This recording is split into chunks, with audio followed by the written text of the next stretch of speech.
exactement un an après le déclenchement de la Révolution. C'était donc dans ce premier carnet-là, il avait mis un titre, témoin à charge.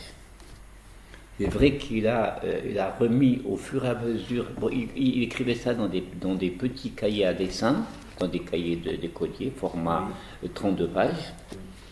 Et donc il remettait les paquets de cahiers, disons au bout de 2 ou 3 années, je pense que c'est à partir de 58, au bout de 3 ans, qu'il a remis des paquets de cahiers à Robles pour lui dire de voir comment publier ça.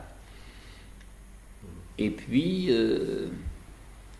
Robles n'a pas pu les publier, mais donc dans le premier cahier, en tout cas, il avait mis le titre témoin à charge. Voilà. Au début,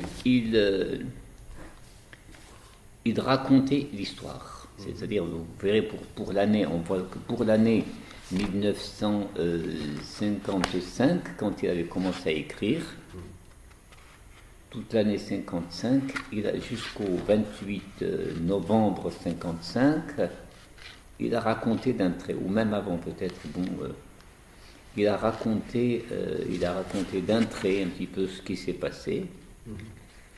Et donc, les dates qu'il mettait, c'était les dates de son écriture, pas les dates qui correspondaient, disons, à des événements. Bon, vous avez le 28 novembre 55, il écrit « Je dois dire qu'au début, on me parlait d'une façon officielle, etc. » Bon, il continue de raconter la guerre, mais donc les dates qu'il mettait, je pense pendant toute l'année 55, c'était des dates pour des événements passés. Et puis, subitement, à partir de 56, il raconte des événements au jour le jour, à partir de 56.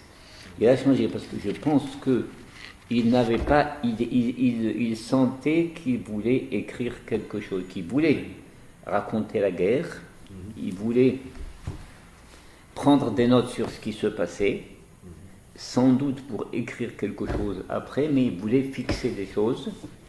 Et puis donc, au début, il a raconté, et puis après, il s'est dit non, il y a trop d'événements, il faut que je note au jour le jour. Et il a noté au jour le jour. Après,